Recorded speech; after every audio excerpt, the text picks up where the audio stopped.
അമ്പലപ്പുഴയിൽ UDFിൻ്റെ പിന്തുണയോടുകൂടി സ്വതന്ത്രനായി മത്സരിക്കുന്ന ജി സുധാകരൻ സാറിൻ്റെ അമ്പലപ്പുഴയിലെ UDFിൻ്റെ കമ്മിറ്റി ഓഫീസ് ഉദ്ഘാടനത്തിനായി ബഹുമാനപ്പെട്ട ശ്രീ രമേശ് ചെന്നിത്തല എത്തിയിട്ടുണ്ട്. അപ്പോൾ എന്തായാലും നമുക്ക് ആ വീഡിയോയിലേക്ക് പോകാം. ഈ തെരഞ്ഞെടുപ്പിൽ അമ്പലപ്പുഴയിലെ MLA ജി സുധാകരനായിരിക്കും എന്നത്. ഞാൻ ആലപ്പുഴയിൽ നിൽക്കുമ്പോൾ കല്യാണത്തിന് പോയിട്ട് അമ്പലപ്പുഴയിൽ നിന്ന് കുറേ ആളുകൾ ഇങ്ങോട്ട് വരിക. അപ്പം എന്നെ കണ്ടപ്പോൾ അവരെല്ലാം കൂടെ നിർത്തി. ഞാൻ പറഞ്ഞു, ഞാൻ അമ്പലപ്പുഴയ്ക്ക് പോവാണ് സാറേ, പെട്ടെന്ന് അല്ലേ സുധാകരൻ സാറിനെ ജയിപ്പിക്കണം. അവരാണ് എന്നോട് പറയുന്നത്. അപ്പം നിഷ്പക്ഷമതികളായ ജനങ്ങൾ, അമ്പലപ്പുഴയിലെ സ്നേഹിക്കുന്ന ജനങ്ങൾ ശ്രീ ജി സുധാകരൻ വോട്ട് ചെയ്യാൻ വേണ്ടി കാത്തിരിക്കുക. ഈ നിയോജകമണ്ഡലത്തിൽ അദ്ദേഹം ചെയ്തിട്ടുള്ള കാര്യങ്ങൾക്ക് സമാനതകളില്ലാത്തതാണ്. ഇവിടെ മാത്രമല്ല, കേരളത്തിലൊട്ടാകെ അന്നൊരു വ്യത്യാസം അദ്ദേഹം കാണിച്ചിട്ടില്ല. ഞങ്ങളൊക്കെ പ്രതിപക്ഷ MLAമാരായെന്നാൽ ഭരണപക്ഷത്തെ MLAമാർക്കും പ്രതിപക്ഷത്തെ MLAമാർക്കും ഒരുപോലെ ഫണ്ട് വീതിച്ച ഒരുപക്ഷെ കേരളത്തിലെ ആദ്യത്തെ പൊതുമരാമത്ത് മന്ത്രി ജി സുധാകരൻ. ഇന്നാണെങ്കിൽ ഒന്നും കിട്ടുന്നില്ല. ഇതെല്ലാം മന്ത്രിയുടെ ഇഷ്ടാനുസരണമാണ് കൊടുക്കുന്നത്.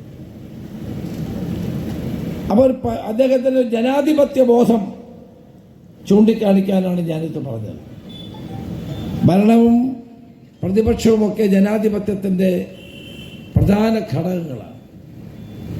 തെരഞ്ഞെടുക്കപ്പെട്ട ജനപ്രതിനിധികൾക്ക് അംഗീകാരം കൊടുക്കാൻ നിർബന്ധ ബുദ്ധി കാട്ടിയ ഒരു മന്ത്രിയായിരുന്നു അദ്ദേഹം. ഈ പൊതുമരാമത്തിന് പറയുന്ന ഒരു ശർക്കരക്കുടവാണ്, കൈയിട്ട് ആരായും നക്കുന്നതാണ്. പക്ഷേ പൊതുമരാമത്ത് വകുപ്പിൽ ഒരഴിമതിയും കാണിക്കാതെ സംശുദ്ധമായ പൊതുപ്രവർത്തനം നടത്തിയ വ്യക്തിയാണ് ശ്രീ ജി സുധാകരൻ. അതുകൊണ്ടാണ് അദ്ദേഹം സ്വതന്ത്രനായി മത്സരിക്കുന്നുവെന്ന് കേട്ടപ്പോൾ തന്നെ UDF ഒരു തീരുമാനമെടുത്തു. അദ്ദേഹം സ്വതന്ത്രനാണെങ്കിൽ നമ്മൾ പിന്തുണ കൊടുത്തു. ഞങ്ങൾ അദ്ദേഹവുമായി ഒരു ചർച്ചയും ഔദ്യോഗികമായി നടത്തിയിട്ടില്ല. പാർട്ടിയിൽ നിന്ന് അദ്ദേഹത്തിന് തിക്ത അനുഭവങ്ങൾ ഉണ്ടായപ്പോൾ പോലും ഞങ്ങൾ ആരും അദ്ദേഹത്തോട് പാർട്ടി വിട്ടു വരാൻ പറഞ്ഞിട്ടില്ല. ഒരു ചർച്ചയും ഉണ്ടായിട്ടില്ല. ഞാൻ ആകെ അദ്ദേഹത്തെ കണ്ടത് ആശുപത്രിയിൽ, പരുമല ആശുപത്രിയിൽ ചെറിയ ഉളുക്കുണ്ടായിട്ട് പൊട്ടലുണ്ടായിട്ട് ആശുപത്രി കിടന്നപ്പോഴാണ്. അല്ലാതെ ഞങ്ങൾ ആരും അദ്ദേഹത്തെ കണ്ടിട്ടില്ല.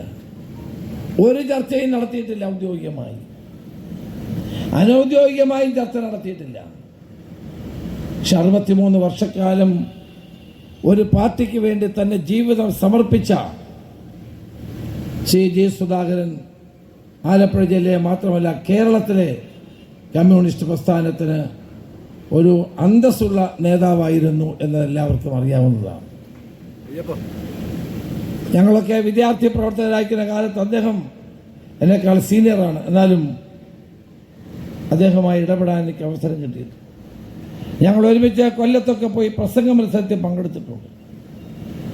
അന്ന് മുതൽ തന്നെ സ്വന്തം അഭിപ്രായങ്ങൾ ഉറക്കെ പറയാനും തൻ്റെ നിലപാടുകൾ ഉറച്ചു നിൽക്കുകയും ചെയ്യുന്ന നിലപാടുകളുടെ രാജകുമാരനാണ് ശ്രീ ജി സുധാകരൻ എന്ന് പറയാൻ ഞാൻ ആഗ്രഹിക്കുന്നു. അതുകൊണ്ടാണ് പാർട്ടിയിൽ അദ്ദേഹത്തെ അധികമാരും മുന്നോട്ട് കൊണ്ടുപോയിട്ടില്ല. സത്യം പറയുന്നവരെ എപ്പോഴും മുന്നോട്ട് കൊണ്ടുപോകാത്തൊരു പാർട്ടിയാണ്. ഞാൻ പണ്ട് കേട്ടിട്ടുണ്ട്, EMSനോട് തൻ്റെ അഭിപ്രായം തുറന്നു പറഞ്ഞതിൻ്റെ പേരിൽ അദ്ദേഹത്തിന് പല സ്ഥാനങ്ങളും നഷ്ടപ്പെട്ടുകൊണ്ട് ഞാൻ കേട്ടിട്ടുണ്ട്. അപ്പം അഭിപ്രായം പറയുകയും നിലപാട് സ്വീകരിക്കുകയും ചെയ്യുന്നത് അദ്ദേഹത്തിന് പുത്തരിയല്ല. മത്സരിക്കാനാണെങ്കിൽ അദ്ദേഹത്തിന് എവിടെ വേണേലും മത്സരിക്കാം. CPM ഇപ്പോൾ എവിടൊക്കെ ആളെ കൊണ്ട് നിർത്തുന്നു? ആലപ്പുഴയിൽ തോറ്റ ആരിഫിനെ ആലുവായി കൊണ്ട് നിർത്തിയിരിക്കുക. എന്തിനാണെന്ന് എനിക്ക് മനസ്സിലായിട്ടില്ല. ആലുവായിലെ നമ്മുടെ സ്ഥാനാർത്ഥി കേരളത്തിലെ ഏറ്റവും നല്ല MLAമാരിലാണ് അൻവർ സാദത്ത്. മാർക്സിസ്റ്റ് പാർട്ടിക്ക് ഇന്നലെ ഞാൻ കണ്ണൂരിലായി, കാസർഗോഡ് കണ്ണൂരിലൊക്കെയുള്ള സ്ഥിതി യഥാർത്ഥ കമ്മ്യൂണിസ്റ്റുകാർ പാർട്ടിക്കെതിരായ നിലപാടുകൾ സ്വീകരിക്കുന്നു. ഇന്നലെ ഞാൻ ഗോവിന്ദൻ മാസ്റ്ററുടെ ഭാര്യ മത്സരിക്കുന്ന തളിപ്പറമ്പിൽ പോയിരുന്നു. ആ തളിപ്പറമ്പിലെ പൊതുയോഗത്തിൽ പങ്കെടുത്ത ആളുകളുടെ എണ്ണം കണ്ടാൽ അറിയാം അവരുടെ പ്രതിഷേധം എത്രമാത്രമുണ്ട്. തളിപ്പറമ്പൊക്കെ അവരുടെ കോട്ടയാണ്, പയ്യന്നൂർ അവരുടെ കോട്ടയാണ്. സ്വാൻ സഖാവിടെ പറഞ്ഞ പോലെ അവർക്ക് വേണ്ടി ഉണ്ടാക്കിയ മണ്ഡലങ്ങളാണ് അതെല്ലാം. പക്ഷേ അവിടെ ജനങ്ങൾ അതിശക്തമായ പ്രതിഷേധം രേഖപ്പെടുത്തി. പാർലമെന്റ് തെരഞ്ഞെടുപ്പിൽ കെ സുധാകരനാണ് തളിപ്പറമ്പിലും പയ്യന്നൂരില്ല തളിപ്പറമ്പിൽ അദ്ദേഹത്തിന് ഭൂരിപക്ഷം കിട്ടി. ധർമ്മടത്ത് മുഖ്യമന്ത്രിയുടെ മണ്ഡലത്തിൽ അദ്ദേഹത്തിന് 3000 വോട്ടായിരുന്നു കുറവ് കെ സുധാകരന്.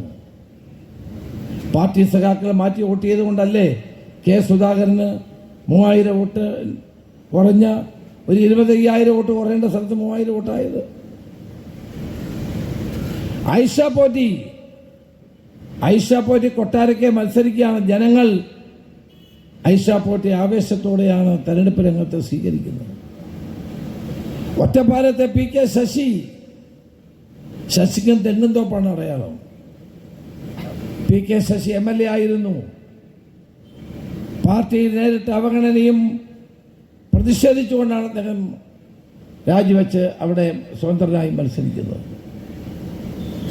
കുഞ്ഞികൃഷ്ണൻ എന്താ പാർട്ടി? അദ്ദേഹം രക്തസാക്ഷി ഫണ്ട് മോട്ടിച്ച MLA പറ്റി പറഞ്ഞുകൊണ്ട് അദ്ദേഹത്തെ പുറത്താക്കി. ശബരിമല അയ്യപ്പന്റെ സ്വർണ്ണം അടിച്ചു മാറ്റിയ ഒരാളെയും ഈ പാർട്ടി പുറത്താക്കിയിട്ടില്ല, ഇപ്പോഴും സംരക്ഷിക്കുകയാണ്. രക്തസാക്ഷി ഫണ്ട് മോട്ടിച്ചു എന്ന് പറഞ്ഞതിന്റെ പേരിൽ കുഞ്ഞികൃഷ്ണനെ പുറത്താക്കി.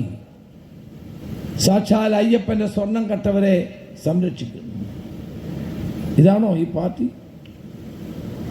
ഈ പാർട്ടിക്ക് എന്ത് പറ്റി? ജി സുധാകരനെ പോലെ ഉത്തമമായ ഒരു കമ്മ്യൂണിസ്റ്റിനെ പാർട്ടിക്ക് ദഹിക്കുന്നില്ല എന്ന് പറയുമ്പോൾ ഈ പാർട്ടി എവിടെ നിൽക്കുന്നു? ഈ പാർട്ടിയുടെ നില എന്താണ്? കേരളത്തിൽ അങ്ങോളം ഇങ്ങോളം പാർട്ടിക്കാരാണ് ഇപ്പോൾ ആഗ്രഹിക്കുന്നത് UDF ജയിക്കണമെന്ന്. കാരണം ഈ തുടർഭരണം ഉണ്ടാക്കിയ ഗതികേടിൽ നിന്ന് കേരളത്തെ രക്ഷിക്കണം. മുഖ്യമന്ത്രി പറയുന്നു അതിദരിദ്രരില്ലാത്ത കേരളമാണ്. അത് ശരിയാണ്. പാർട്ടിക്കകത്തെ എല്ലാ ദാരിദ്ര്യം അനുഭവിക്കുന്നവർ ഇപ്പം പണക്കാരായി നിൽക്കുന്ന അവസ്ഥയാണ് കാണാൻ കഴിയുന്നത്. വിനീഷ് തോട്ടപ്പള്ളി.